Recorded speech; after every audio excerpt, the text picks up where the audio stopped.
Okay, thank you for bearing with us. Welcome, everyone. I'd like to call the November 18th, 2020 Board of Education meeting to order. My name is Sue Childs. I will be sitting in and running the meeting for President Jess DiDomenico, who can't be here tonight. Will everyone please rise for the Pledge of Allegiance? I pledge of allegiance to the flag of the United States of America and to the republic for which it stands, one nation, under God, indivisible, with liberty and justice for all.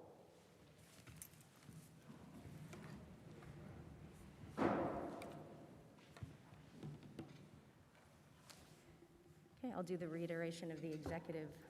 Sue, before we just Sure. Before we move ahead, just a reminder for everyone to speak closely to your microphones, but also since Jessica is with us via Google Meet tonight, we do need to appoint Sue as, have a recommendation, excuse me, for a president pro tem for this evening. So would anyone like to make a motion? You have a second? Okay, thank you, Eileen and John. All in favor? That would be first. Very good. Any objections? Any abstentions? Okay, Thanks, Sue. thank you. Sorry. That's exactly what you were telling me before. It's okay. Okay, so the board met in executive session to discuss attorney-client privilege and potential litigation.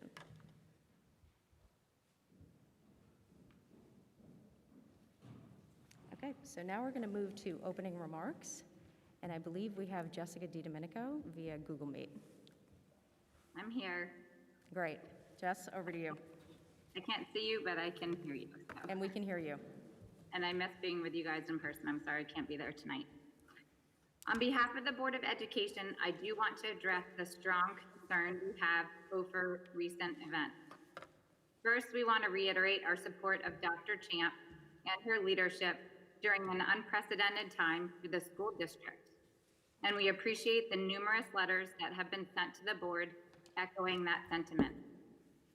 She has been tireless in her work, and we appreciate her willingness to listen, evaluate, and adapt when faced with difficult circumstances and multiple viewpoints.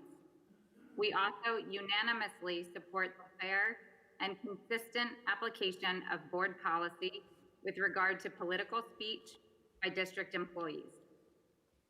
These discussions were never intended to be about law enforcement officers, and we have never wavered in our support for local police or for police officers as a whole, and I say this with an exclamation point. This was also never a discussion about a student ban on attire. As Dr. Champ said in her letter to the community last Thursday, we have always had a very close working relationship with both police forces and greatly appreciate all they do to keep our villages, residents, and schools safe. I speak to you now as a resident of Pelham for over 15 years and president of this board. It pains me to see how the debate over this issue has transpired through the media instead of among us as neighbors. The outside forces that have descended upon Pelham are tarnishing the reputation of our town and resulting in negative attention well beyond the walls of our school and our community. Further, the distraction has forced the leader of our school district and her staff to divert their attention to this spectacle rather than focus on the nearly impossible job of shepherding our school district through a global pandemic, just as the number of cases continues to spike. The timeline of events have been misconstrued on social media and misrepresented in outside media organizations, and the resulting uproar has sparked an onslaught of threatening and disrespectful messages that use vulgar language and are menacing in nature to our superintendent and to our board.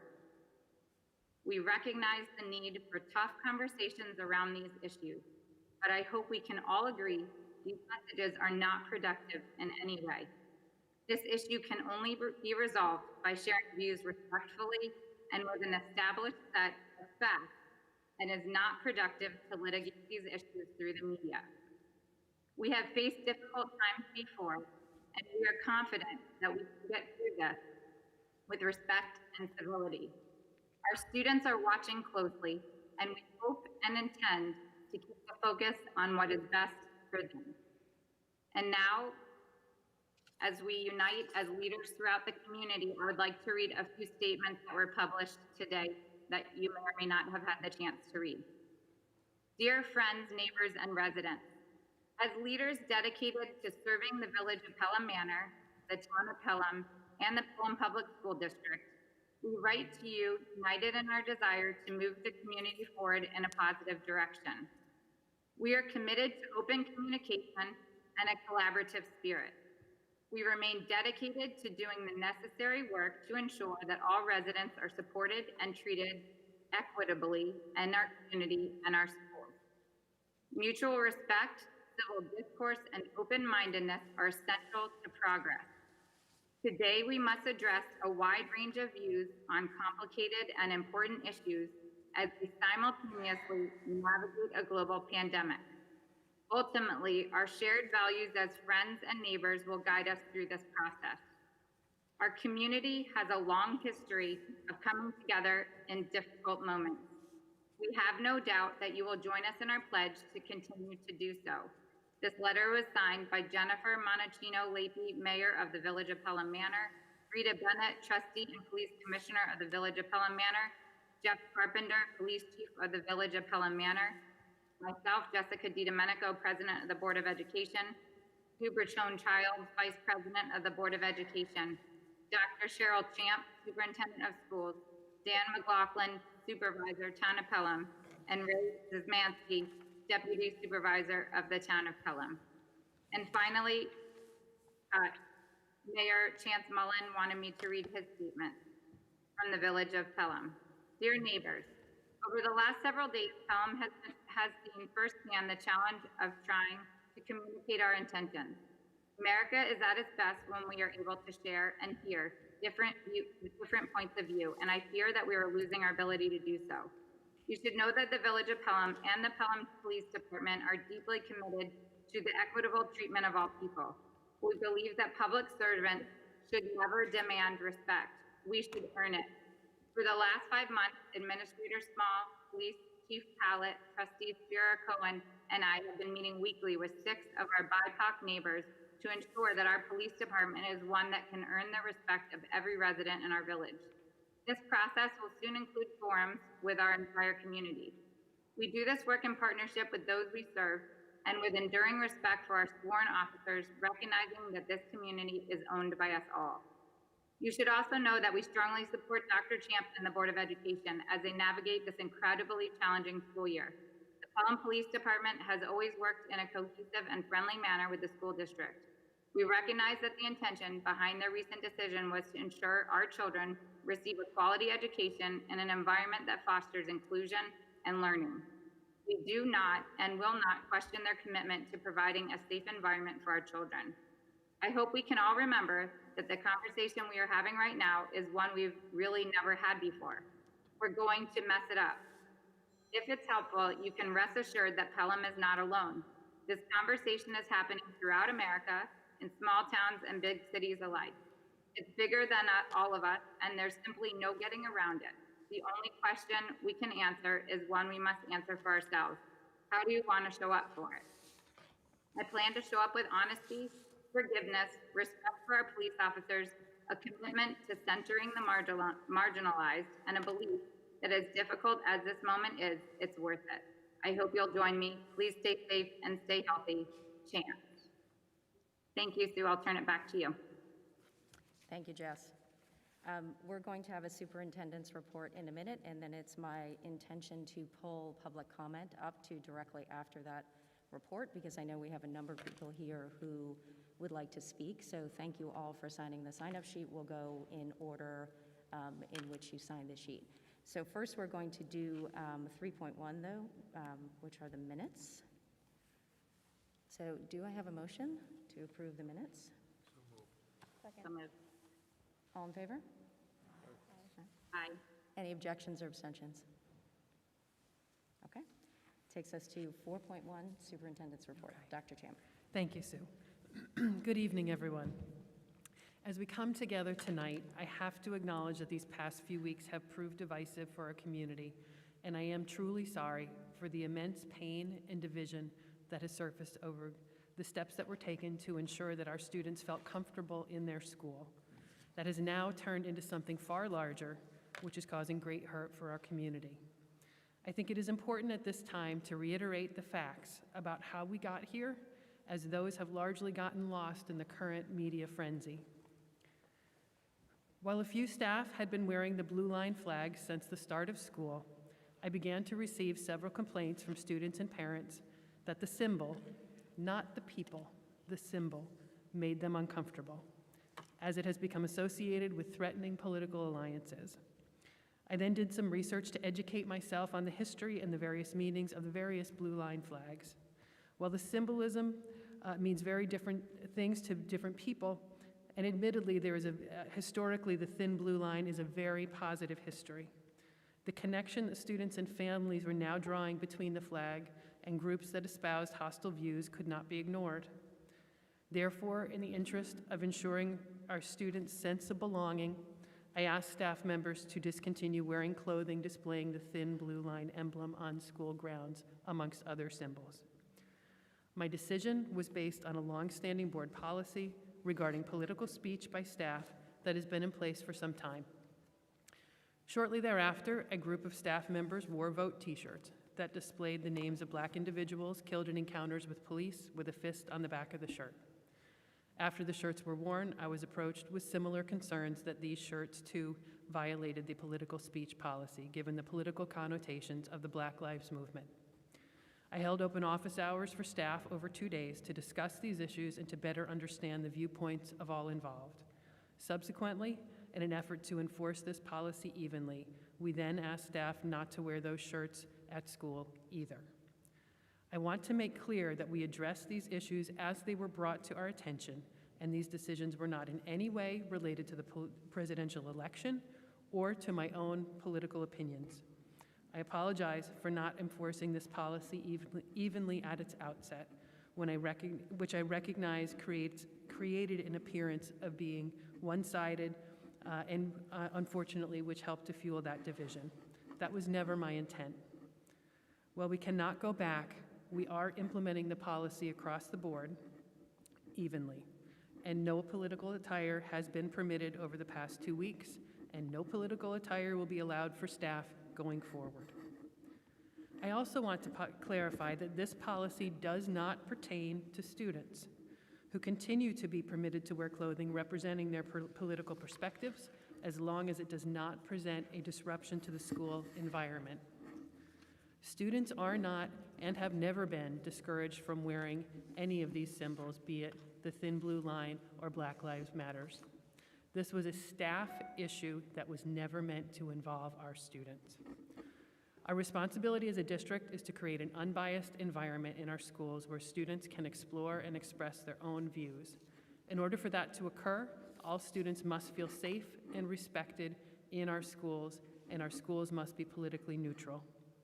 As I stated in my public letter last week, and as I've expressed to them directly, I have the deepest respect and gratitude for both of our police forces that protect and serve our community, as well as for the law enforcement families who have sacrificed so much to keep us all safe.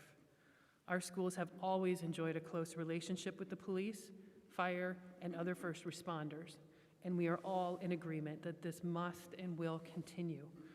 I'd like to read a joint statement that was issued today, signed by both Detective John Hines, PBA President of the Village of Pelham Police, and Detective Paul Roberts, PBA President of Pelham Manor Police. It reads, "Dear community, the Pelham Public School District and the Pelham and Pelham Manor Police Departments have a long and successful history of working together around the common goal of keeping our schools and communities safe.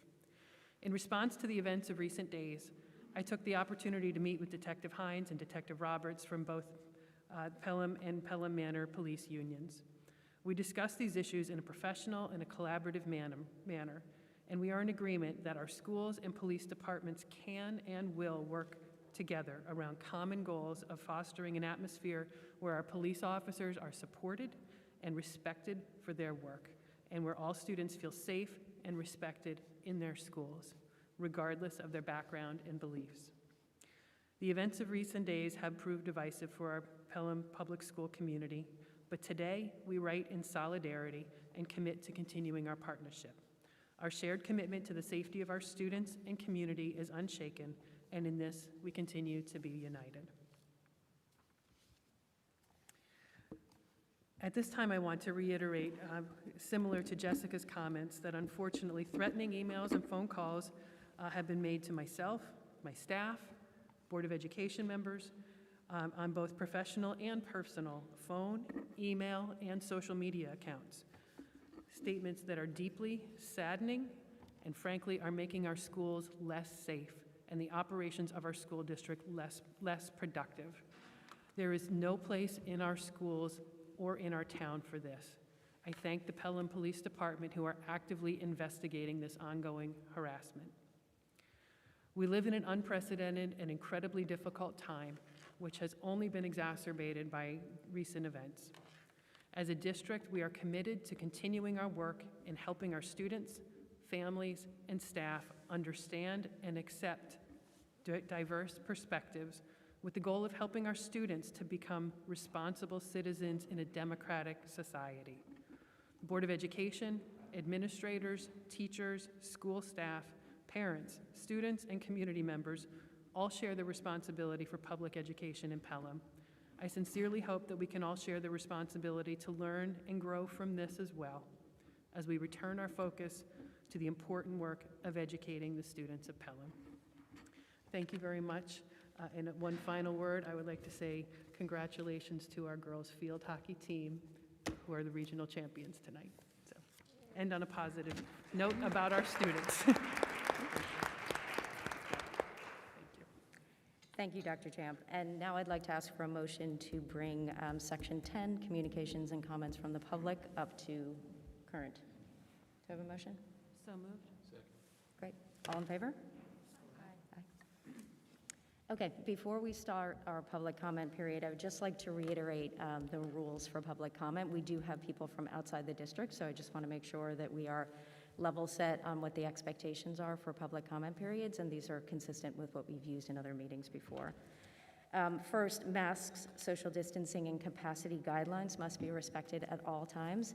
We are at maximum capacity in the building right now, so if after you speak you would like to give your spot to someone who's waiting online to come in and speak, please do so.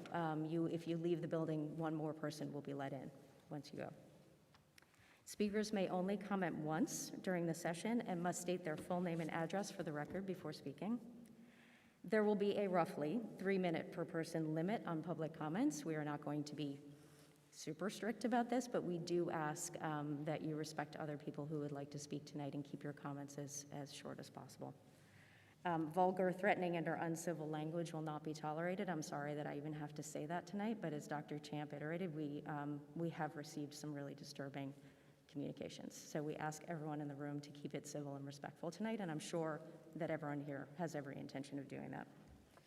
And neither the Board of Education or the district administrators will be directly responding to comments tonight. This is normal. This is not, this is an official board meeting. It is not a town hall. So this isn't a question and answer session. It is a public comment period.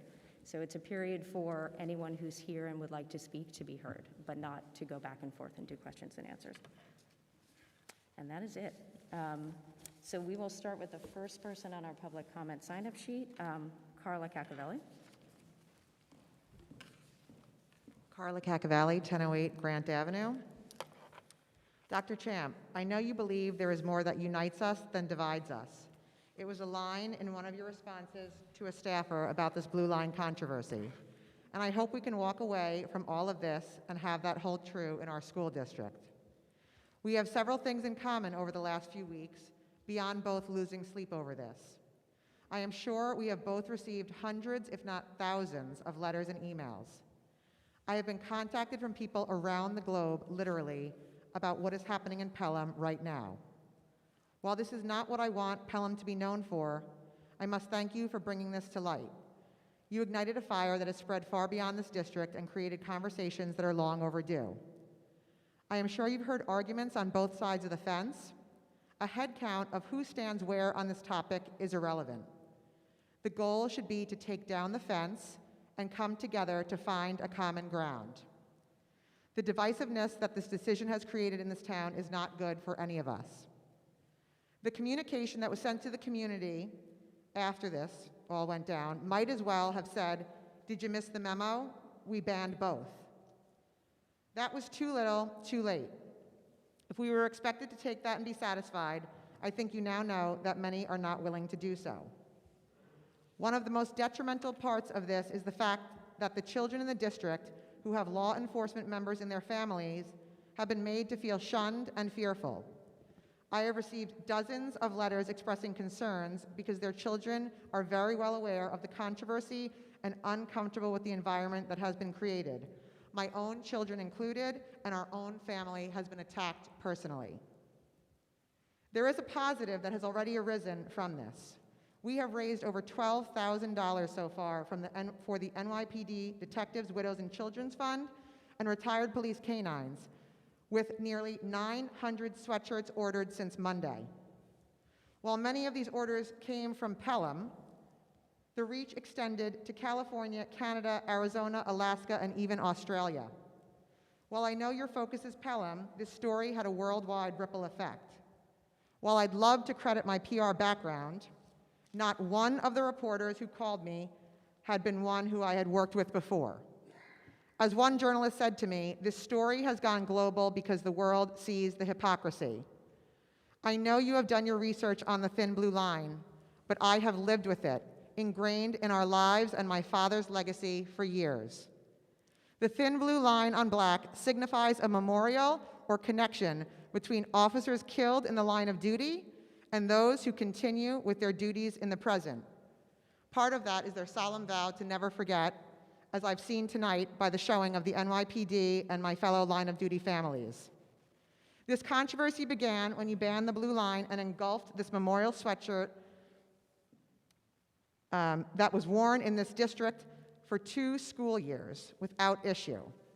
This is one of 4 symbols on a memorial shirt we created, and I would hope, especially as educators, you would view these symbols with the intentions in which they were meant for. And if, in fact, there was a fear of a blue line flag, there are many opportunities, especially in this case, to explain it. We all make mistakes, Dr. Champ. Mistakes have the power to turn you into something better than you were before. I grew up in Pelham, and I moved back here to raise my children. I know that Pelham is better than this. I believe that as broken as we feel now, we have a chance to set an example. The world is watching us right now, right here in Pelham. How we respond to this can set a powerful example to so many, including our very impressionable children. Life's greatest lessons are usually learned at the worst times from the worst mistakes. Pelham already missed the mark on one very teachable moment. Let's seize the opportunity to capture the next one. Respectfully, Carla Cacavalli.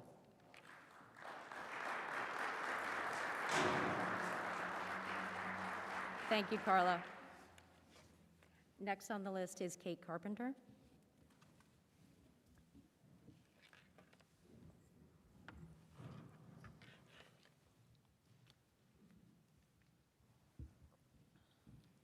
Hello, Kate Carpenter, 50 Central Avenue.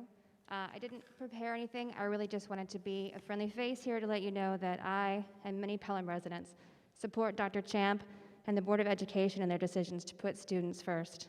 In the end, the school is a place for learning first and a place where students should feel safe and supported. And really, that's it. We just, a lot of us stand behind you. Thank you. Thank you, Kate. Next on the list is Anne Marie Garcia.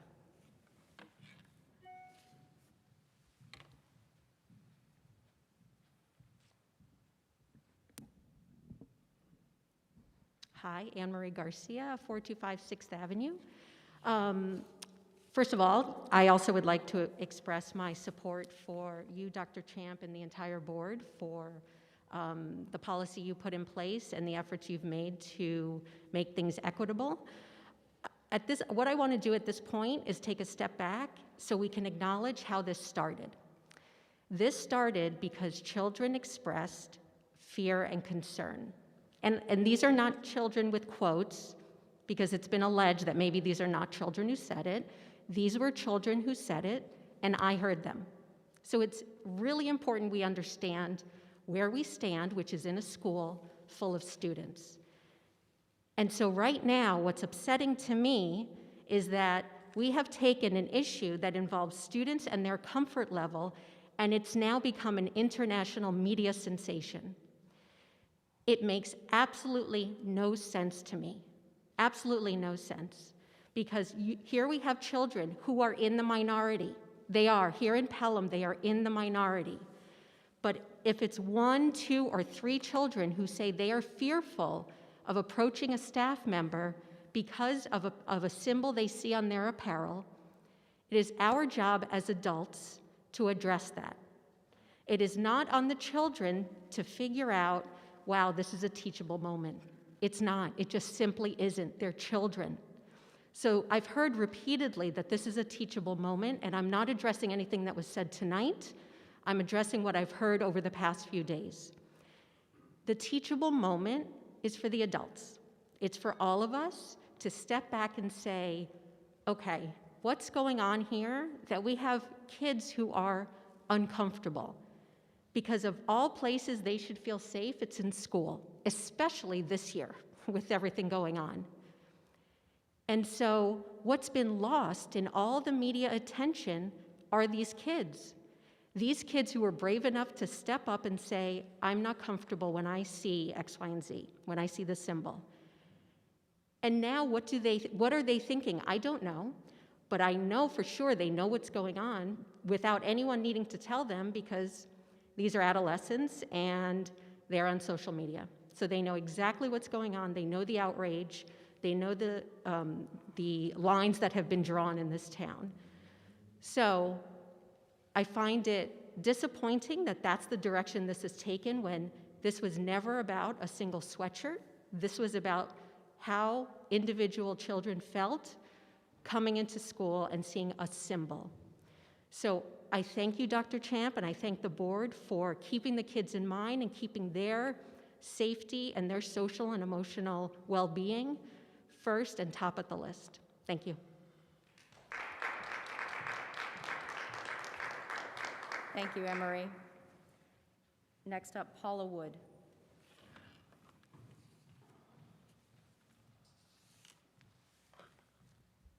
Good evening. My name is Paula Wood. I live at 62 Clifford Avenue. I'm going to start out by just sharing briefly my experience this summer as a producer on the Pelham Laundry exhibit. I read through dozens of experiences of young BIPOC members of our community who experienced really upsetting, sometimes violent, and very traumatic situations where the only reason they were being targeted, teased, bullied, what have you, is because of the color of their skin. These experiences all happened in Pelham. They happened within the last decade or two, and many of those now adults still live here and are still being harassed for the color of their skin. I brought with me some of them tonight. They were on display outside. I know that none of the board was able to see them because they were in meeting, but perhaps you were able to see them this summer at the Pelham Arts Center. In addition to that, I just wanted to also share a little history, a little critical media about the image of the thin blue line flag, written by Professor Charlotte of Dartmouth in 2018, so not that long ago.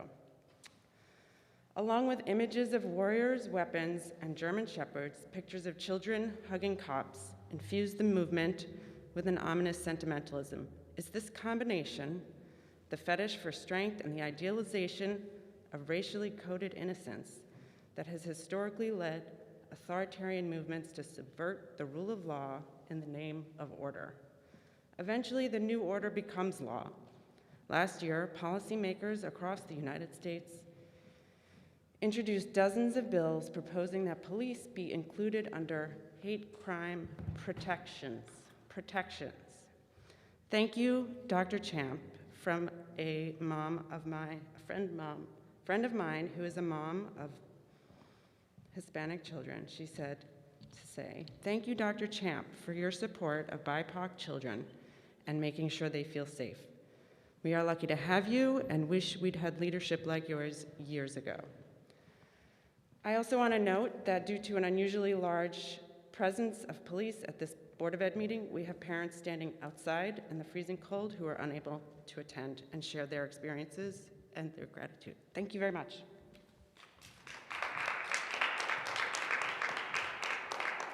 Thank you, Paula. Next on the list is Christy Belli.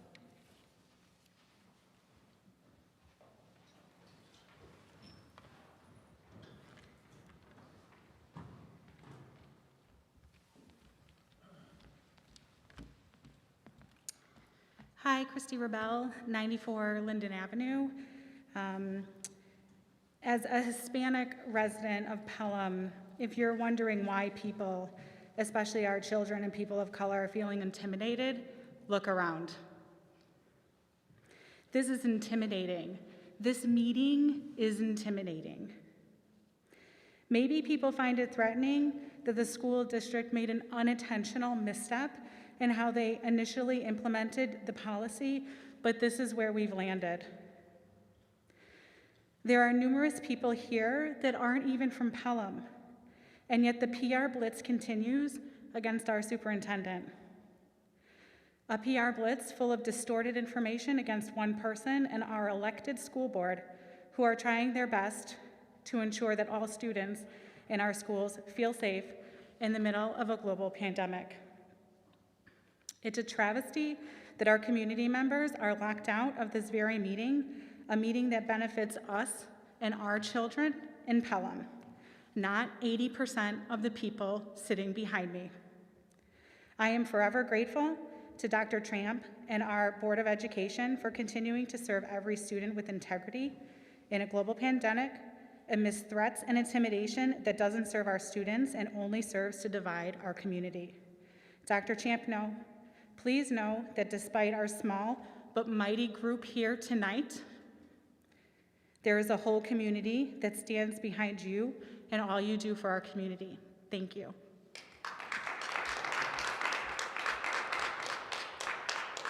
Thank you, Christy. Paul DiGiacomo? Yep.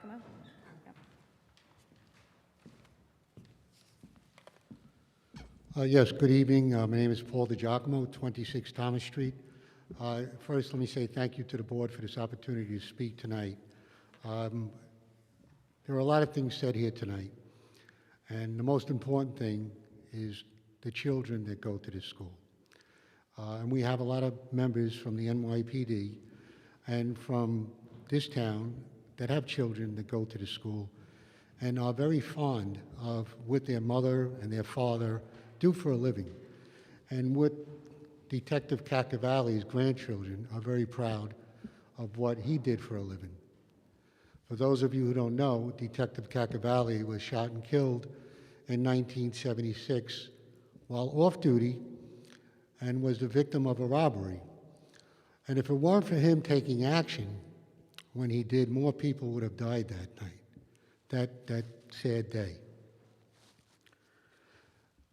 I've had numerous conversations with police officers in this town and the adjoining towns.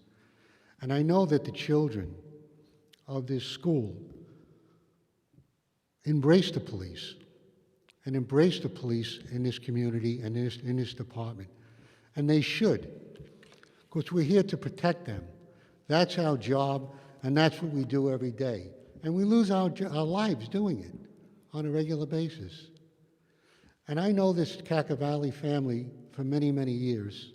My father happened to work with Detective George Cacavalli. And he was a wonderful man, a family man, was working 2 jobs. He moved out of the city to come to Pelham, New York, to give his family a better life. And he lost his life in the line of duty. Now this flag symbolizes law enforcement and those in law enforcement that lost their lives. This is not meant to offend or hurt anyone in our communities. And we are not here to try and hurt or offend anyone in this community. But when a member of the NYPD or a member of any police department throughout this country loses their life in the line of duty, I feel a moral obligation to be there to support that family and help that family. Now, policing has become very difficult in the past months, as teaching has been. I know it's a very difficult job, but we both have the same goal. Our goal is to help people. Our goal is to protect the children and educate these children properly to move forward in life. And it's a simple fix here. A simple fix is to educate the children that the flag on that sweatshirt is not there to offend anyone, and it's just there to support law enforcement and those people in law enforcement that lost their life in the line of duty. Listen, no one wanted to see this happen, and no one wanted to see this become a global issue. All we want to do is have respect for the law enforcement officers that are out there protecting the people in this school every day and those who lost their lives. That is our only mission. And we'll be happy to help educate the children in the school or speak to the children. I spoke to the detectives and the police officers that work in this town, and they're willing to do the same, to speak to the children and educate them on what this flag means in regards to policing. And that's what this is all about. Excuse me, Because sir, there I'm are just not going to too give many. you a, excuse me, I'm just going to give you a time warning. You're past your 3 minutes, so I would, if you could wrap it up relatively Okay, quickly, thank we'd you. appreciate it. Thank you. There are not too many professions in this world where you go out and you serve the people of this country and this city, and you lose your life in the line of duty and leave young children behind. So with that in mind, I respect you and I thank you for the time, and I hope we could come to some common ground and educate these children on what our flag means on this shirt. I thank you for your time.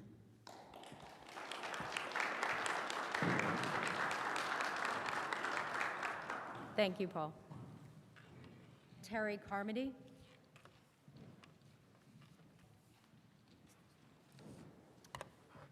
Terry Carmody, 180 Jackson Road, Jackson Ave. Thank you for giving me the time to speak. But I'm here really to speak because I think a lot of people from the simple residents are not speaking up, and that a lot of us support the blue line flag. We support Carla for what she's been going through. Dr. Champ, I respect that you've tried to make what you felt were correct decisions, but I'll highly recommend next time you have more conversations with more people. There are a lot of us in this town that feel like a lot of things are getting shoved down our throats and our children's throats. And that's the only reason a lot of people are starting to speak up. There needs to be, everyone loves the word equity, equity on all sides of different viewpoints, and I don't think there's a lot of conversations taking place to respect all different viewpoints. This, I do believe, is a teachable moment. If a child is in fear, a child should be taught, especially something like this, that they don't have to have that level of fear. That if they talk to police, perhaps the school would bring the police in a little bit more. I know it used to happen when I was a child. That they don't have to have that kind of fear. It's an opportunity to teach, which is exactly what should be taking place in the schools. I tell my son, and I have since he's 3, don't be afraid. Every day, no, don't be afraid. Fear is paralyzing. It is so detrimental. There are things to be afraid of without a doubt, but face them, learn about them, try to conquer them. Don't hold it, harbor it, and let it fester, because it will just take you over, and it's terrible. A lot of us, again, as I said, have not been as vocal for quite a while, and I think this kind of stirred a lot of people up to start speaking more. I think I have I've spoken to a number of parents that have very similar viewpoints that I do. Some of them may be sitting outside right now. Others have told me they weren't able to make it tonight. I just simply think everybody's view has to be respected. Differing views, many that differ from me, they have to be respected. Otherwise, we're going to have these kinds of situations on a regular basis, which nobody wants to have in Pelham. I would just hope that this is an event that everyone remembers and remembers well, so it doesn't happen again, because more and more people are going to be speaking up. And I do support Carla for everything that she's been through. Dr. Champ, I wish you didn't have these kinds of comments coming your way. I don't think you deserve that. Carla certainly doesn't deserve it. And I hope that we will find a way to kind of handle this in a much better way going forward. I'd also like to thank the law enforcement that at least took the time to show up, to show that they do care and that they do put their lives on the line on a daily basis, which almost every single one of us, if not every single one of us, would call in a second if we needed them. And I think we need to teach our children that they don't have to be feared of. We know there have been issues that have gone on over years, but it's an incredibly small amount of officers that have done those things. The vast majority are there to help us, and I think that needs to be taught. Thank you.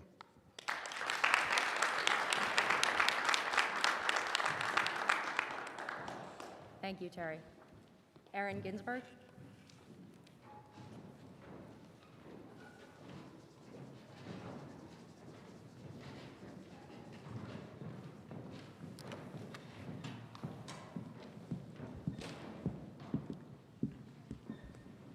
Hi, everybody. My name is Erin Ginsberg, and I live at 9 Boulevard. I'm a parent at Pelham Middle School and at Colonial School, and I've held numerous leadership positions with the PTA, both here and at Colonial. So I've had the good fortune of meeting a number of you and working with you on a number of things for our schools. I'm here tonight to offer my wholehearted support for our superintendent, Dr. Champ. Dr. Champ, I am tremendously grateful for your leadership. I know you to be a creative thinker, a team player, and a tireless champion of our children, all our children. I also know you to be deeply invested in our community. You have guided our schools with character and integrity, humility and grace, thoughtfulness and compassion. This has been true for 3 years, and it's been true these last 3 weeks. A few moments ago, our Board of Education president began this meeting noting that our children are watching, and she's right. They are watching, and I am so grateful as a parent that the person they get to see leading our schools is you. I am likewise deeply grateful to the Board of Education, our friends and neighbors in this tiny town. You have given so much of yourselves and your time to make our schools the best they can be. Together with Dr. Champ, you have made a commitment to center our students and their needs above all else. This is exactly how it should be. Our schools exist to help young people learn and grow, to help them become their best selves. To realize that goal, our schools must be safe, equitable spaces for all our students, particularly for our students of color.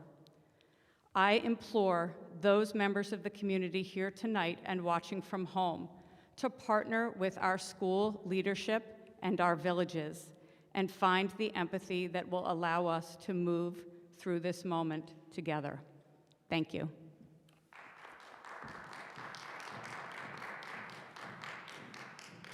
Thank you, Erin. Jeff Bainan, or Bainan?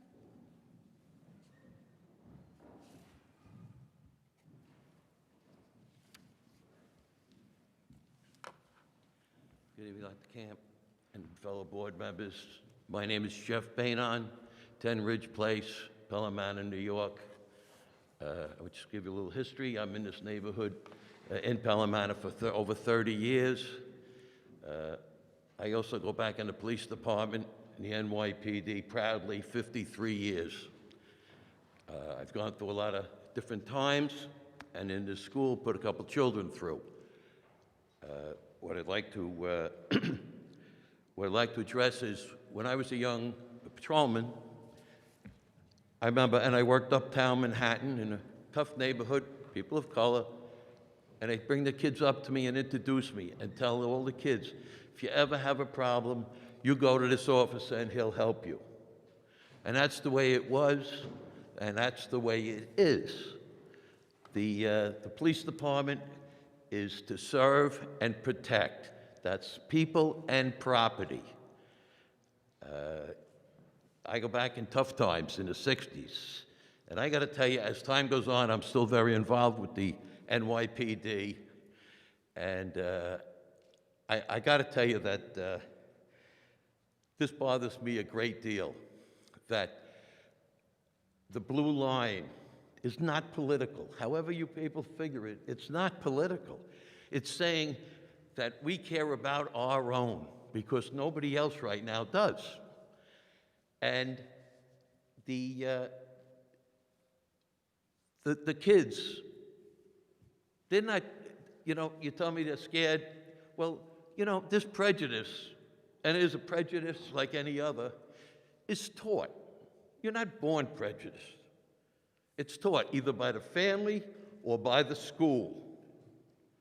I hate to throw it this way to you, but I'm very disappointed in the way the school is turning. And so is half this neighborhood. In this time of wokeness and equity, a lot of people feel like they're under the gun. They cannot win. And certainly the police department cannot win, as you can see. And believe me, I know I've been around this neighborhood long enough to know the direction of the wind. And I'm not happy with it. I respect everybody here, but I don't like the direction of things. And neither do a lot of my neighbors. And with that, thank you, and good night.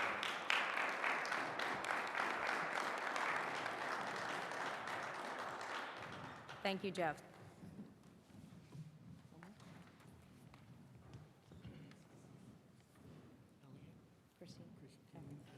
Okay. Caitlin Boss.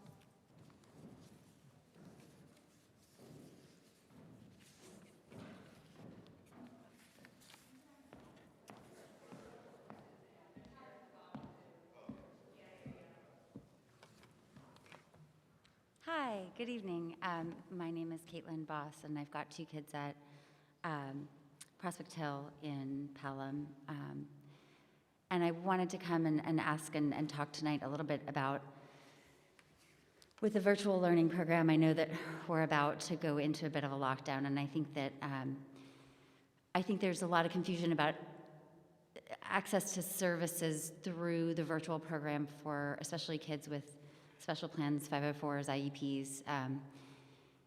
I think that the school and the school board has done a great job making all of the accommodations possible where possible, but I think that it would be great if there could be a little bit more cohesive communication about how to actually access services that your kids are supposed to be getting but can't get when they're not in the building.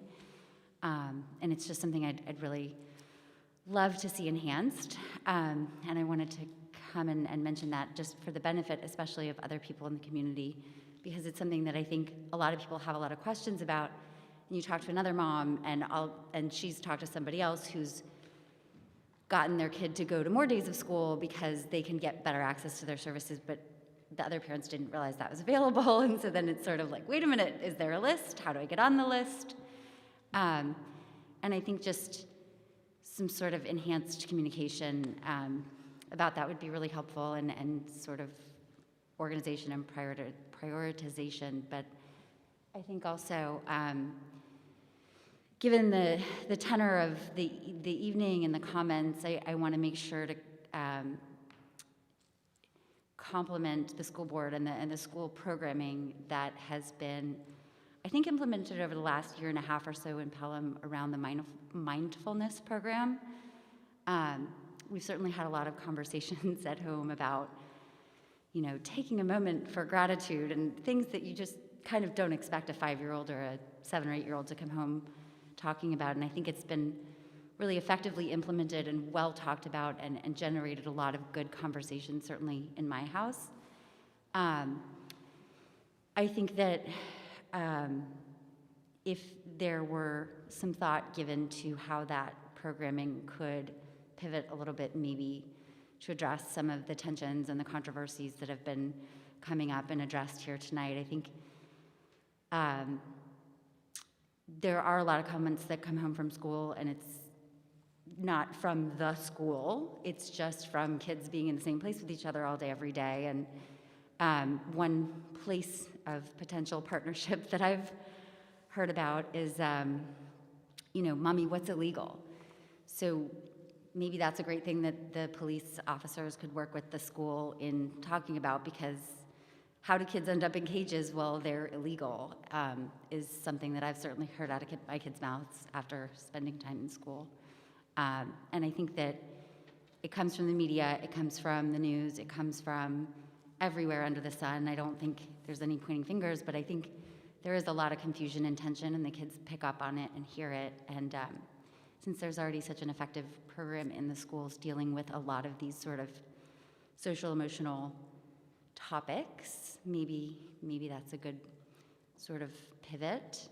Just a thought. Also, super excited about the program for the candy for the veterans on Veterans Day. It was a good teachable moment, the difference between veterinarians and veterans. My kids were really thrilled that the local veterinarians had such sweet tooths and wanted to share the candy, so that was a good one too. I like that one. Anyway, thank you.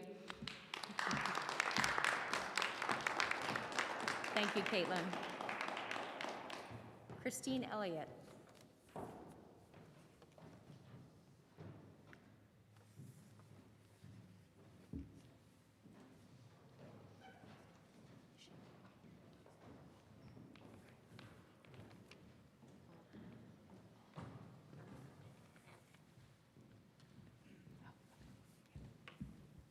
Hi, I'm Christine Elliott. I'm at 1074 Esplanade. I just want to echo what Caitlin said, because I just had the opportunity to spend 90 minutes outside with her. And she came here to talk about her kid and hear what the schools were going to do for her kid.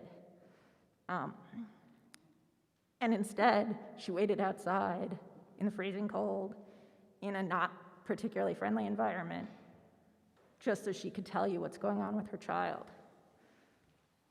And it's so disappointing that teachable moment, opportunity for unity, coming together, targeted PR campaign, whatever you want to call this, has taken away what we have asked all of you to do for us and for our children. So I want to thank you for everything you do for our children. And I want to say on behalf of the dozen or so people who might still be outside, the several dozen who left because it was too cold and it was too long to get in, we'd like you to get back to work on behalf of our kids. We're in a global pandemic. We have unprecedented challenges. This is important. The issue we're talking about is important. It is not more important than everything else you have to do in totality. So, on behalf of our children, thank you for everything you've done, and thank you for getting back to work. Thank you, Christine. Now, I know we've had some turnover, those were all the people we had on the sign-up list, but I do want to open up the floor for anyone who may have come in but didn't have a chance to sign up. Is there anyone in the audience who would like to speak who has not spoken yet?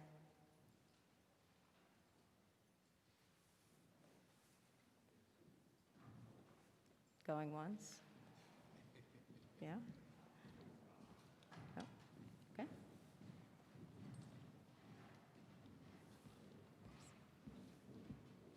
How you doing, everyone? I come up, my name is Rick Cuomo. I'm a former Pelham resident, but I've been involved with the town for over 50 years. Still play softball here, still go to the Memorial Day parades, homecoming games, and I'll always be a Pelican. I come as a neutral party right now, and I'm not looking to start any trouble, but just to give you an example of some things that I grew up with the Caca Valleys. My father's a retired New York City police officer. And it's just wanted to put some reflection on what it was like when I was growing up. It was actually the first time I ever seen my father cry. I was about 4 years old, and that's when her father was murdered. So it does have an effect on people's lives. And I know you guys understand that, and like I said, I want to come up as a neutral party. So when I was growing up and graduated from Pelham High School in '90, we used to have, at the homecoming games, There used to be like a festival before the game. You know, hit the car with the hammer, the kissing booth, all this type of stuff that you can't really do right now. But back then, you were allowed to do that. But I think you should do that with interaction with the Pelham Manor and the North Pelham cops, Pelham, whatever they call themselves now, Pelham cops, so these kids understand that they're not bad people. Because if you use for an example, and we'll just say Duluth, Minnesota, there was a teacher that was arrested for having sex with an underage student. That doesn't make every teacher in this world bad. And it's just like the cops. A guy and we all probably agree, he did something wrong. Obviously, he did something wrong, let's put it like that. But that doesn't make every cop bad. And that's what everyone's got to start to understand. Thank you very much.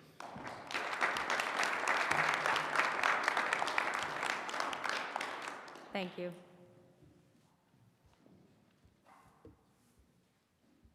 Anyone else?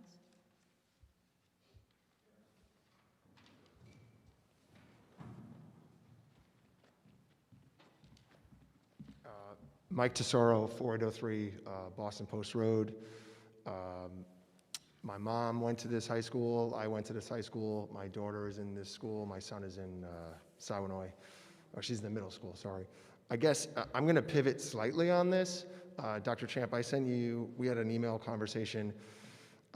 My bigger concern here is that the children are really, really exposed to social media in a way that is clearly, for lack of a better term, either indoctrinating them, polluting their minds, or really just giving them exposure to things that are influencing them in certain ways. And I just really would like to call on the board to make sure that, you know, whether you have it or not, that we really focus on what these kids are seeing on their phone.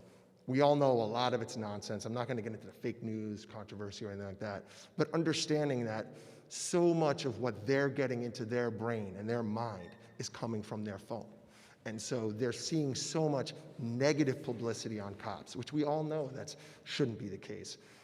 I grew up around the corner from Carla, across the street from Ricky. I've known them my whole life. They're wonderful people, and I understand the loss that they've dealt with, because it's been with all of us our whole life. So I understand where she's coming from and her passion, and I fully support her in this situation. I want to make that very clear.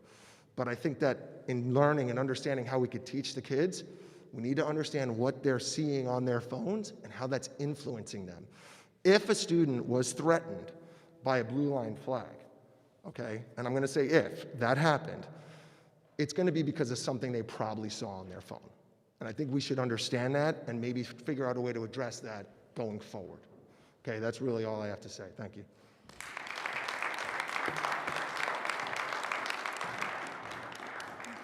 Thank you, Mike. Okay, I'd like to make one last call for anyone here who would like to speak. Anyone else?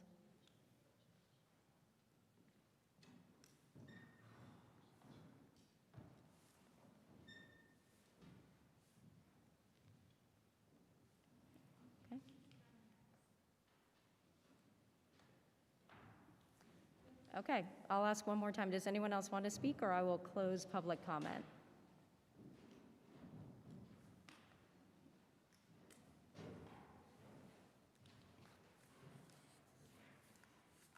Okay. Thank you all for coming. We appreciate the civility greatly. And the accommodation to all the guidelines. So again, thank you all very much. And we're going to move on to the rest of our agenda. You are welcome to stay. It is not the most exciting in the world, but you're welcome.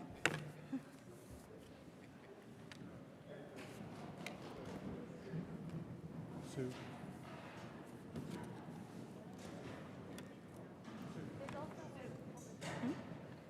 Sure.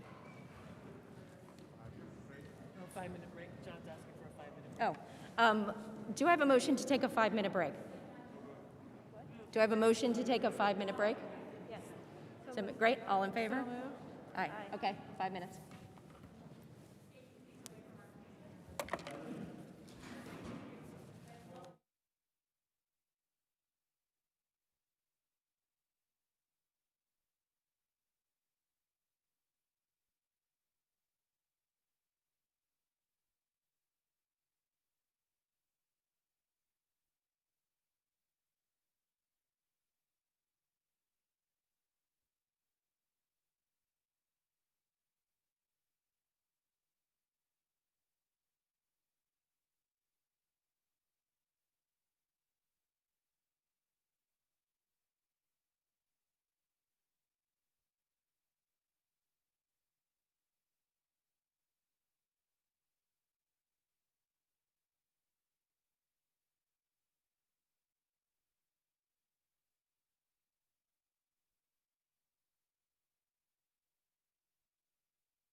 All right, everyone, thank you for the quick break.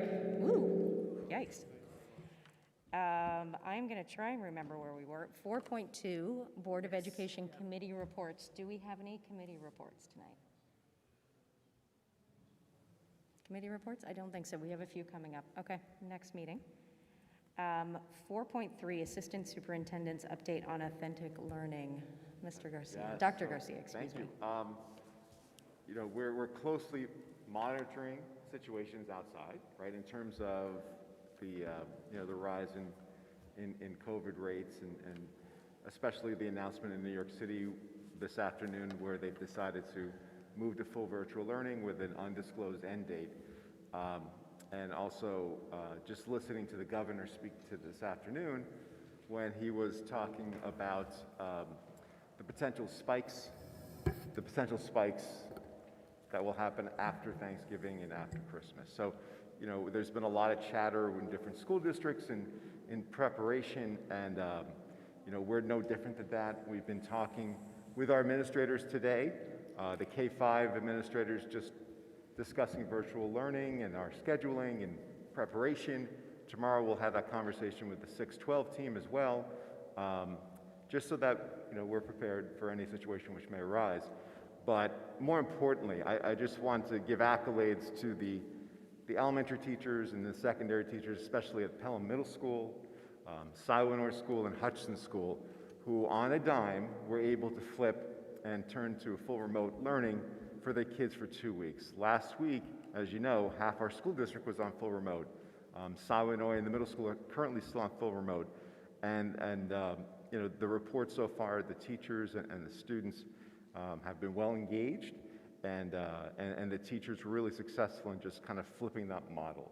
And now Hutchinson has come back to the hybrid schedule. So it was kind of a dry run on what could happen, but it just shows you the volatility of the situation. But you know, we're just monitoring closely, and we keep on training the teachers. We keep on making sure that they're supported, and making sure that we're ready. So I'm just happy to say, especially with such a quiet start to the school year, we're able to kind of get through it before we started having some quarantine situations. The teachers have been very flexible. And we also want to thank the parents at home for understanding those situations. And we look forward to really making sure that there's a continuity of learning no matter what happens in the future.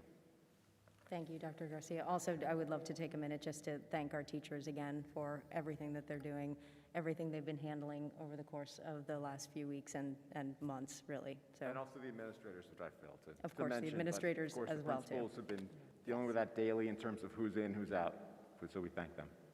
Teachers, staff, administrators, all of the above. Yes. All of the above. Could I actually chime in for just a moment too? Alex and I had been intending to put out a communication to the community just with a little more flavor on how we decide about school closures, and we just have not gotten to that just due to volume of other issues.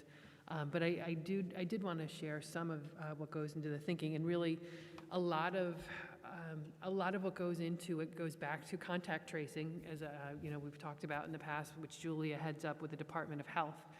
And when I have to make the determination whether to close a portion of a school or full school, it really does go back to that contact tracing and to how many classes, and to be honest, what it's turned out as these have all played out, how many staff are impacted by quarantines.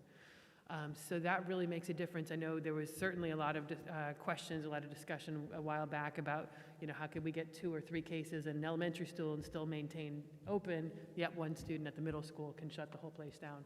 It really comes back to that. If you think through, especially like a secondary school schedule, we have 9 periods in the day. If one student is positive and they travel throughout the school, that's 9 different periods, potentially 9 different teachers. And if they were in school during the infectious period for 2 days of their cohort days, you now potentially have additional teachers. So that's the kind of situation that we could run into that then would impact, it could be 10 to 15 staff members right there. Not all of our teachers, even in the middle school we have teams, but especially if you were to get to the high school, they don't necessarily only teach solely 7th grade, solely one team. We have shared staff across middle school, high school. We have shared staff even within grade levels. So what we do is we basically say, okay, where's the pool of students and staff that now need to be quarantined? What holes does that leave? Can we cover those with current staff or not? And that really is what it comes down to. When we can, then maybe it will just be a class or a few classes or a cohort that might be quarantined. But when it gets to a point where we just literally do not have enough staff, even if it's in different grade levels that are not themselves quarantined, that's where we have to make the tough decision to close or to shift to full remote. So, so that's just a little bit what goes into it. We'll try to somehow put that into something for those who may not tune into the meetings. The one piece I will have to say, and I do credit Dr. Garcia and the administrators, they really looking at the, and Julia as well with this, thinking of the special ed portion of the spectrum, the full virtual learning plan that our schools have been implementing is vastly different than what was experienced in the spring. And we've been hearing some very positive feedback from parents. And I think as we've heard in the past, when we did our thought exchange in particular, when folks are doing hybrid, they're trying to teach to 2 or 3 different audiences. When you shift to full virtual, you now actually have just that one focused group. So the instructional approaches are actually kind of simplified, which you can bring some better quality to that. So it's a mixed blessing. I think we all want our kids at school as much as possible, and we are committed to doing what we need to do to keep them there as much as we can. But I just want folks to know if we do get into that situation, I do think parents are going to be much more satisfied with the learning experience. And that's, we've seen that now over these last couple of weeks, and we're just pleased about the work that's gone into that and all the folks that are doing everything so well to make that successful. Right, thank you. Assistant Superintendents, 4.4, Assistant Superintendent's update on the whole child. Ms. Chung. Thank you. May I just add a little bit, just going back to the school closure, if I may? I do want to clarify what is considered close contact, because I know that many parents have contacted me and asked as we were closing, whether it's a school or a classroom, what do we consider close contact? And I know that some of the parents are really looking at what CDC guidelines have kind of put out. And I do want to stress the fact that, yes, it is CDC guidelines, but given that we live in the state of New York, we do have New York State Department of Health guidelines that comes out that we need to follow, but ultimately, it really is based on our conversation with Westchester County Department of Health, because they are the ones they are our local DOH who's working with us, guiding us, giving us feedback on when and who should be on that list of close contacts. And just to clarify, close contact is really anyone who has spent about 10 minutes or more in an enclosed area. I know that CDC had put out additional information about 15 minutes within a 24-hour period. Right now, we're still going with the 10 minutes in an enclosed area. And when I say enclosed, we're typically talking about an office space or classroom size. It doesn't matter how far apart you are within the classroom, the way Department of Health is defining and really trying their best to figure out who should quarantine. If you are within that classroom, if there are 10 students in the classroom and we have one student or a teacher who may have tested positive, it's going to be everybody no matter how far apart you are in the classroom. There was a question about the middle school closure and lunch situation with the cafeteria. I actually went and took a picture of our cafeteria C, so I can send it to Department of Health to help them understand how big that space is. Even though it is an enclosed area, it is a much bigger space that is about 3 to 4, it's equivalent to about 3.5 classrooms.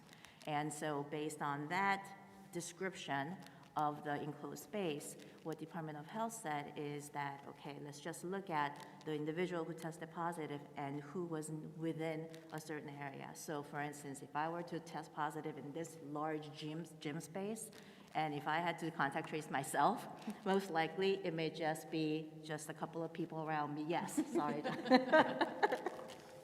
But it really does, it will not impact Jim and Steve or even possibly over there, because this is a much bigger space with a huge high ceiling and a very large area. So I just want parents to understand what we go through when we are making our list of who is considered close contacts. And we do work with our Department of Health doctors that we're on the phone with every single time a situation comes up. And it should be, I just wanted to interject, it should be noted really, I mean, Julia's the one that oversees all this, and I can't imagine doing my job and then on top of it trying to manage all the COVID health-related issues. So, you know, I'm astonished you're able to handle that, and I just want to recognize that personally. Agreed. Thank you. Thank you. I did want to report that we did have a parent workshop last week. We had a pretty good turnout, I think. We had a K-5 and a 6-12 workshop for parents in terms of just trying to give parents more strategies on virtual learning, because we understand that that is really challenging for our parents and for our students as well. So if you were not able to attend, we did put the recording on the district's website, so it is there for both K-5 and 6-12, and we also have the PowerPoint on there as well. Tomorrow night, we have a SEPTA meeting, so tomorrow night, let's see, at 6:30. So if you're not yet part of SEPTA and you have a child or children with disabilities, SEPTA is our parent organization that has meeting on a regular basis. So the meeting tomorrow will be virtual. So if you don't have that information, please feel free to reach out to SEPTA, or if you don't have their information, feel free to email me, and I'll be happy to send you the Zoom link for that. Thank you. Thank you. 4.5, Assistant Superintendent's update on finance and facilities. Mr. Rickey. Hi, good evening, and thank you. I'll try to be brief. Last week, we learned from the state teachers' retirement system the expected range for next year's employee contribution for our teachers' staff. This year, we pay 9.53% of our teachers' salary to the teachers' retirement system, and the guidance that we're receiving right now is that it'll be between the 9.5 and 10% range. So it's historically, that's probably pretty good news for us, and we'll find out more of what that number is going to be in the spring time frame when the full TRS board meets again. We also received a nice letter from the Office of the State Comptroller. It's 2020, and it's time for us to have one of our regularly scheduled audits. The last one happened about 5 or 6 years ago. So I guess we're going to really look at it as the perfect ending to the perfect year.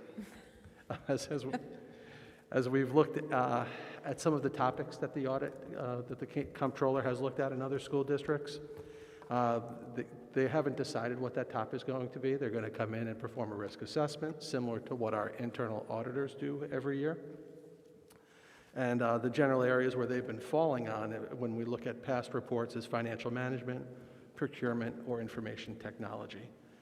Quite honestly, those are kind of areas that our internal auditor looks at as well. So this will be a long process. Usually they come in and they sit in your office and they ask for all the information, and we provide that for them. This is going to be done more on a remote basis. So we're waiting for our introductory interview, and as we learn more, we'll certainly keep the board updated.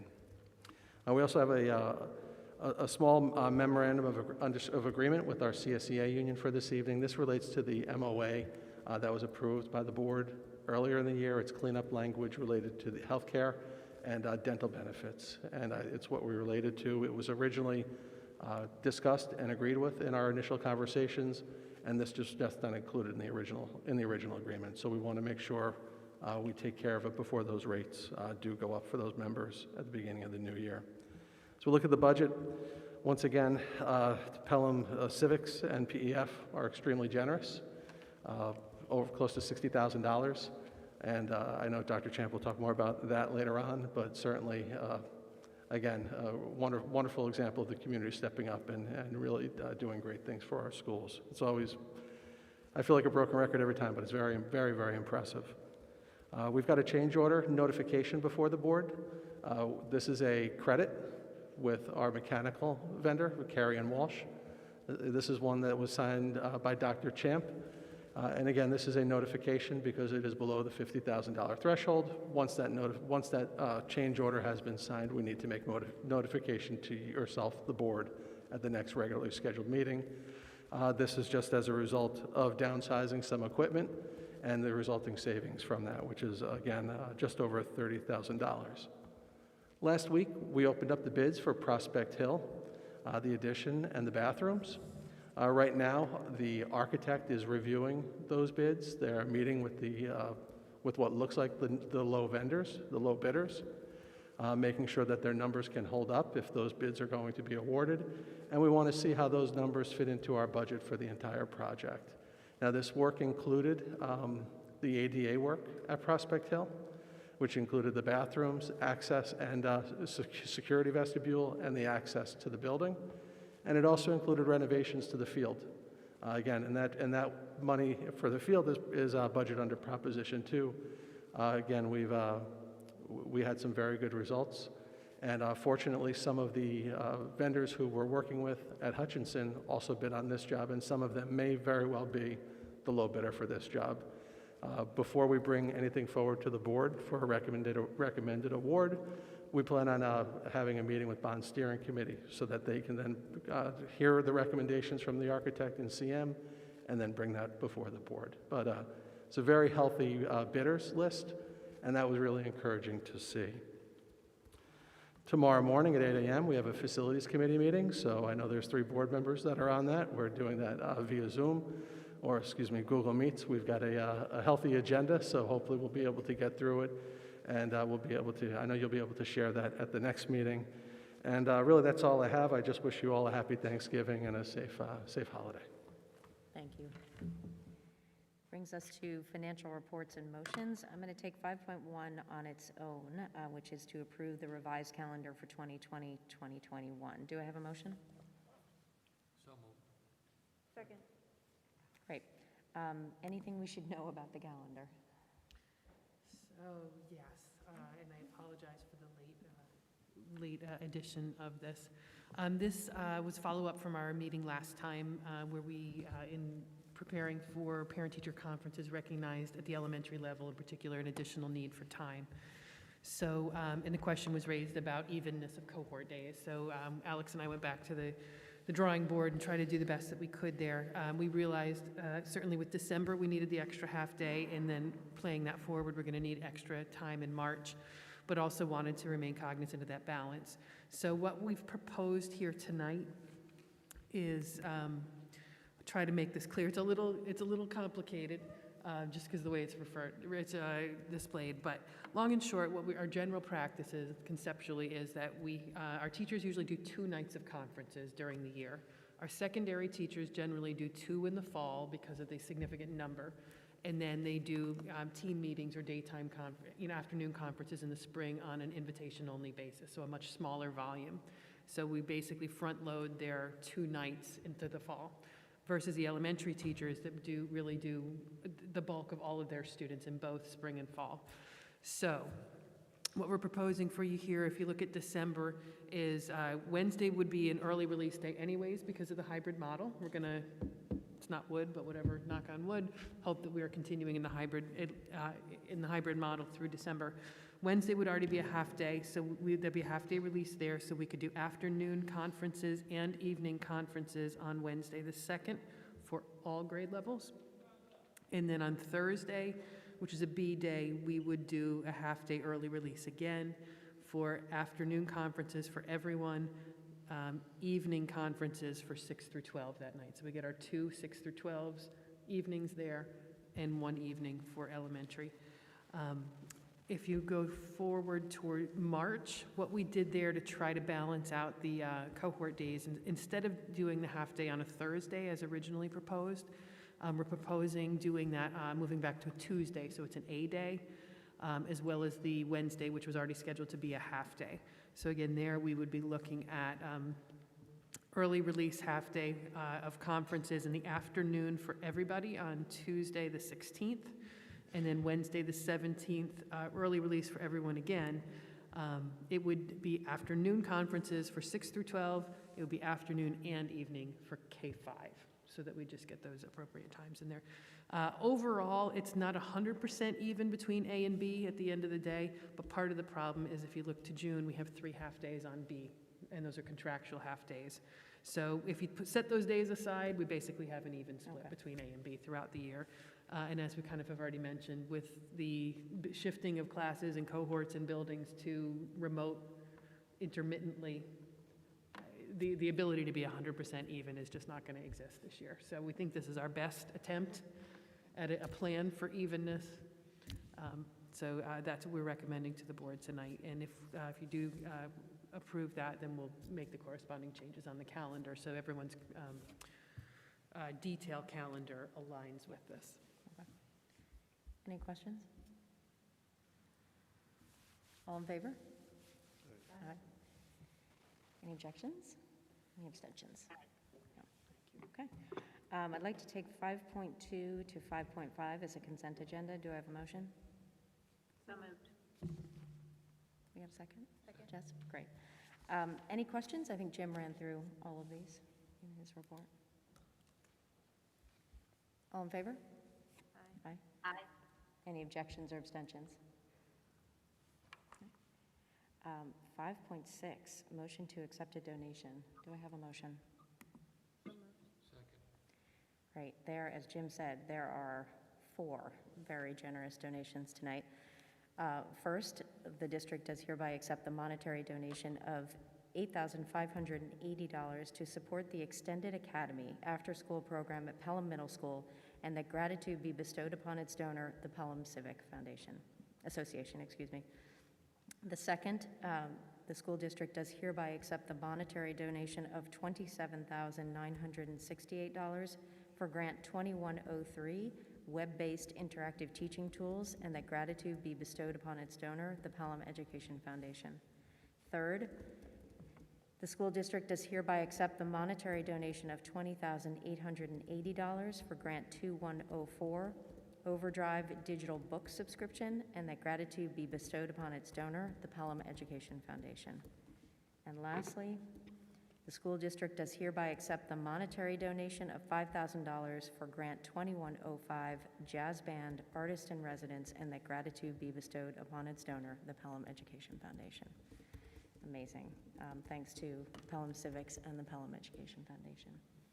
Any questions or comments?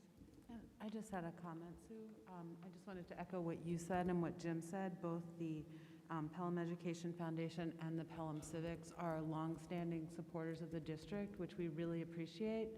And those organizations are supported by the amazing residents of Pelham, and we greatly appreciate their support as well, as do our students. So thank you.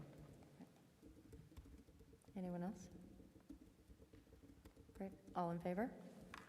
Aye. Aye. Any objections? Any abstentions? Okay. That brings us to Section 6, Policy Monitoring and Governance. Now, we have 3 policies in front of us tonight. Eileen, I'll turn it over to you to tell us how you want to go through them tonight. So the first policy, 3285, naming of school facilities. It's the 3rd reading.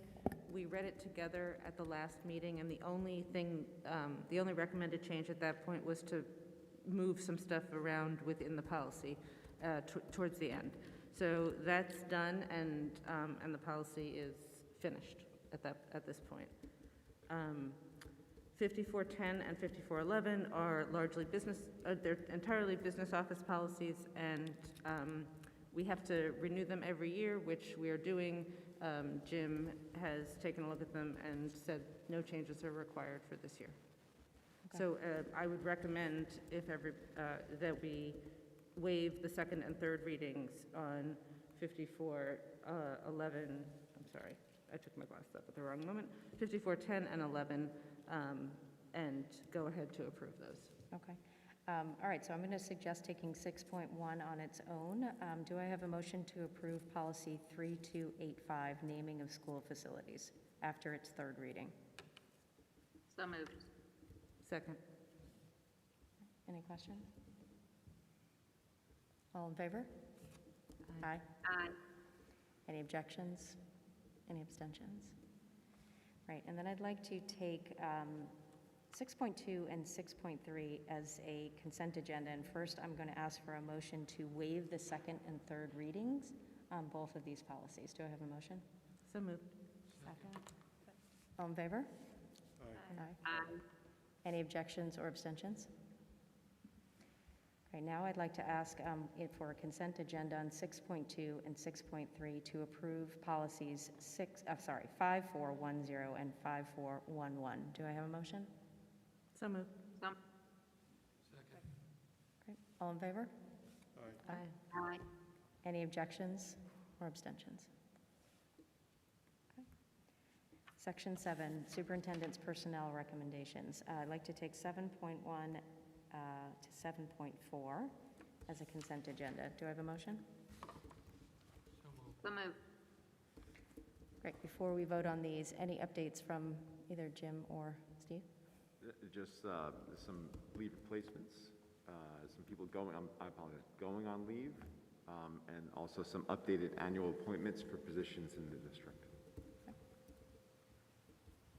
Any questions? Resignations and say thank you to those. Any questions? Okay. All in favor? Aye. Aye. Aye. Any objections or abstentions? Okay. Section 8, 8.1, motion to approve Schedule D. Do I have a motion? So moved. Second? Second. Great. All in favor? Aye. Aye. Any objections or abstentions? All right, thank you. 9.1, new business. I believe we do have new business. Yes. Yeah. So I had the opportunity to join the roundtable again for Westchester schools to just an update of how things are going. A number of board members spoke up from different schools, and I can tell you that there are closures happening all over the place. That's not something people even bring up anymore because it's so common. Port Chester was on the call, and they talked about their yellow status, meeting was a week ago, and they had just found out that they were moving to yellow, and they were going to have to go fully remote because they could not keep up with the testing requirements.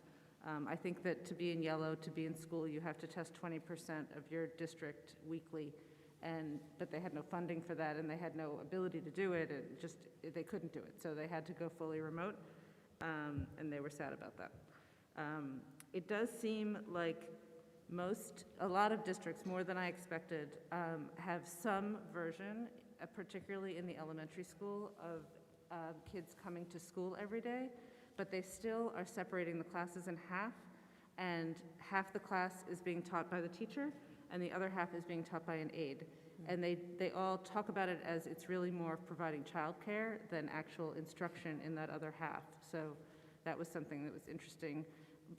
It's not, I don't think any of the districts were doing it fully K through 5. I think that most of them are doing K1, and then something else was going on as they got to the older grades. Mamaroneck is the only district who was on the call who said that they had their high school in every day, and they have an AM, PM schedule. So that was interesting. The one district, it was Blindbrook, I believe, has already announced that they are going to go fully remote after Thanksgiving. I think through Christmas, or at least, well, for some period of time after Thanksgiving, maybe just 2 weeks. And that was pretty much it. Some of the schools that had voting in the schools were affected by poll workers, which was unfortunate on top of everything else. So, but everybody on the call was really positive and saying that they're thrilled to have kids in the school, and when the kids are in the school, they're really happy. One district had done a thought exchange and found out that the kids actually were less happy with synchronous learning because it's hard to hear and all of those issues. But they're rolling along and hopeful that things continue to get better. So I wanted to add, related to our upcoming advocacy meeting, one of the issues that's been discussed among superintendents is exactly what Port Chester is dealing with. Just the inability to fund, to having the infrastructure to do testing for hybrid. The state did make some revisions to the testing requirements since that, which is great. The guidance was, as you said, 20% weekly random testing of your staff. I believe the new guidance is 20% over the first 2 weeks, and if you can demonstrate that your infection rate is below a certain threshold, then you don't have to continue testing. If it is above that, then in order to remain open, you do have to continue with testing. So there's also a lot of discussion with the Department of Health, because as much as districts don't necessarily have the infrastructure, capacity, funding, the Department of Health, we are required to partner with, is basically telling us they don't have the infrastructure or capacity or funding either. So there's some advocacy from superintendents to the state, and we'll be talking about the committee on this, to make this sustainable, because the governor has made this pathway, but if it's not a realistic pathway, what's the point? It's a good talking point, but then it falls back on districts when, like Port Chester, we can't do it because we don't have X, Y, and Z, or community partners, or whatever. And there was even lack of clarity on the testing itself. It was, the state would provide, I believe it was rapid testing, but it was not the rapid testing that we would even accept for students to come back in. So this is still a little bit of muddiness. But there's definitely some advocacy efforts to make that sustainable, because districts they don't want it to turn into an equity issue where poorer districts don't have the resources, their students then are fully remote, where districts who are higher wealth can bring their children in, and now you're exacerbating the achievement gap. Yeah. So the 20% is in staff and students, correct? Yes, anybody who's coming into, physically coming into the school. How many staff do we have total? About 400. And 2,900 students? Yep. Call it 3,000 altogether? So 20% of that would be 600? Yep. That's And PCR tests, I think, are still ranging about $80 to $100 a piece. And we tested how many? 700 at the beginning of the year? Yeah, it was about 700, yeah. And the other thing that we keep seeing, Jim probably got the same memo I got, Swiss Chip has made it very clear that they do not reimburse for this type of testing. Well, we own Swiss Chip. Why don't we just make them pay? I know. And Swiss Chip is the health consortium that our district belongs to for employees. So the health insurance that we would offer to our own employees will not pay for the testing that we would have to do on our own employees. We should get a new insurer. So all the more reason why, the state needs to somehow come up with a better structure and plan. So we're obviously actively looking into that, because we are, it's coming closer and closer, and we want to be prepared. So we want to get back to, that's one of the major areas of work that we want to get back to getting in place, so that we can keep our kids here as long as possible. That's it. Okay, we have moved section 10, communications and comments from the public, up to earlier. And do I have a motion to adjourn? Madam Vice President, would you entertain a motion to adjourn? Yes, do we have a second? All in Second. favor? Aye. Any objections or abstentions? Thank you. Okay. And just a reminder, I should have said it earlier, Pauline Davies starts tomorrow, our new clerk. So thank you to Alex, who's been stepping in the meantime. Thank you, Alex. I will try to arrange some way, so maybe the next board meeting, we can, she could even come in a little bit early, because I know most So of we you can hadn't had meet a her in chance to meet person. her.